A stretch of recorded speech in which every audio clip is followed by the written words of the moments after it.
Shedeur Sanders has some help on the way, people. Deion Sanders, he's been going heavy in the transfer portal, improving that offensive line, and their offensive line overhaul is going exceptionally well right now. A couple of days ago, they got a big-time commitment from Jordan Seaton out of IMG Academy. He's the '1 ranked offensive tackle in the upcoming 2024 recruiting class. And then in the transfer portal, they bring in Amari Ward, 6'1", 310-pound interior offensive lineman who played for Coach Prime at Jackson State. He's probably going to be more of a depth guy. And then they got some really good quality starters out of the portal, such as Khalil Benson, who's a transfer from Indiana. He started the last 17 games for the Hoosiers. He only allowed 1 sack playing right tackle this past season. So this is going to be somebody who can come in and be an instant starter for Colorado at right tackle. Then you're going to have Jordan Seaton at left tackle. You should have your 2 offensive tackle spots drastically improved from the play you got out of those 2 positions last season. Then when you look at what they bring in at guard, you got UTEP transfer Justin Mayers, who only allowed 1 sack this past season for UTEP.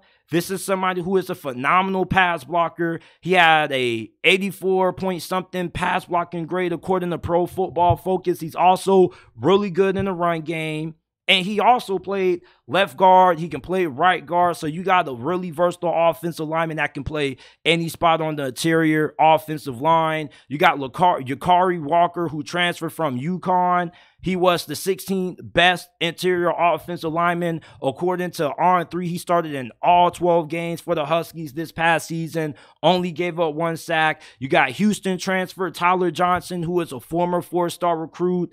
He's 6'5", 320 pounds. He only allowed 2 sacks over 890 career snaps for Houston.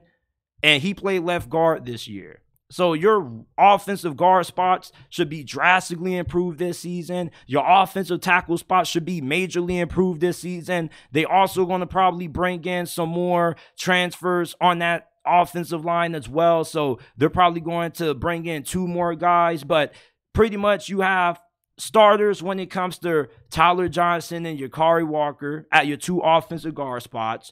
Jordan Seaton is probably going to start for you at left tackle. And then you're either going to have Khalil Benson starting at that other right tackle spot for you, or whoever else you bring in. This offensive line is drastically better right now than what it was at the start of this season. This was one of the worst offensive lines in college football. And Deion Sanders, you got to commend him for going out there and addressing the offensive line in such a fashion that he's had with so much urgency. He hasn't wasted any time. He's addressed the offensive line before he's really addressed anything else. The defensive line still needs a lot of work also.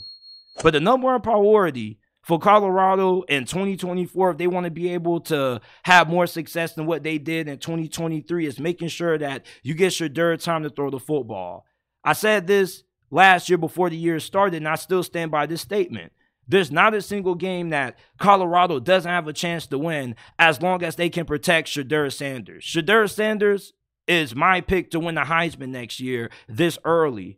We've seen how good this team is when he's on the field and he gets protection. And when he's off the field, this is one of the worst teams in the sport. And if they're going to have a shot at winning the Big 12 next year, which they got a good chance of doing depending on what they do in the transfer portal and how their recruiting class pans out, you look at Shedeur Sanders, he's one of the best quarterbacks in college football entering next season. And if you can protect him and this offensive line is even average or slightly above average, there's not a chance that you're going to have at missing out on the bowl game and being able to win the Big 12. The Big 12 is a conference that has a lot of teams in a similar situation like what Colorado are right now. They're rebuilding their rosters. Texas and OU are leaving. The only really consistent teams that you have now are Kansas State, and that's about it. So you look at Colorado addressing the offensive line the way that they've had so far into the offseason is really impressive, and it gives you a lot of reasons to be optimistic about how good this team is going to be in 2024.